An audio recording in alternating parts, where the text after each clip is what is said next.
Bismillahirrahmanirrahim. Assalamualaikum warahmatullahi wabarakatuh. Perkenalkan, nama saya Indira Zara, NRP 184010207, mata kuliah Pengukuran Kinerja Sumber Daya Manusia, Prodi Manajemen, Fakultas Ekonomi dan Bisnis, Universitas Pasundan.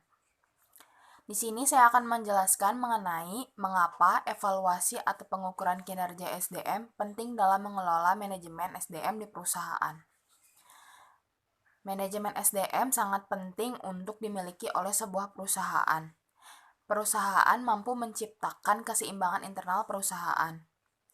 Keseimbangan internal tersebut mencakupi tujuan, sasaran, serta aktivitas dari berbagai pihak yang ada dalam perusahaan tersebut.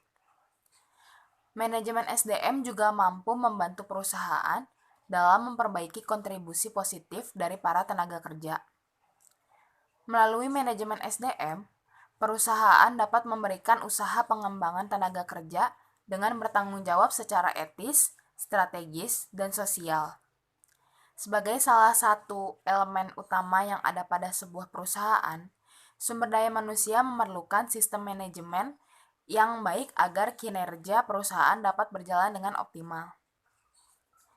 Dengan memiliki manajemen SDM yang terorganisir, upaya perusahaan dalam mencapai target organisasi akan menjadi lebih mudah untuk dicapai.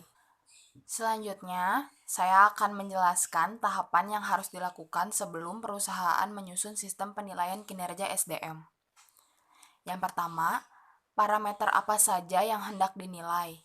Misalnya, kesesuaian terhadap deadline, tingkat kepuasan customer, dan lain-lain. Yang kedua, klasifikasi jenis kinerja.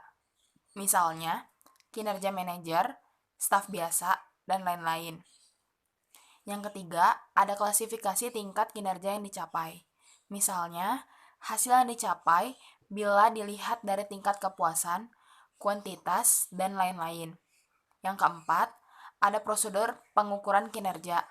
Perangkat yang digunakan meliputi model skala pengukuran yang dipakai seperti interval, peringkat, ordinal, dan lain-lain.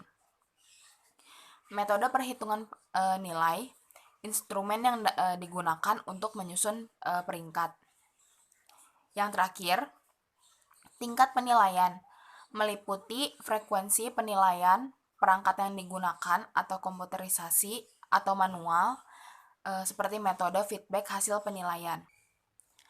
Hasil penilaian kinerja karyawan akan digunakan perusahaan untuk mengembangkan langkah-langkah yang lebih efisien dan efektif melalui perbaikan kebijakan dan peningkatan kualitas sumber daya manusia yang ada di dalamnya.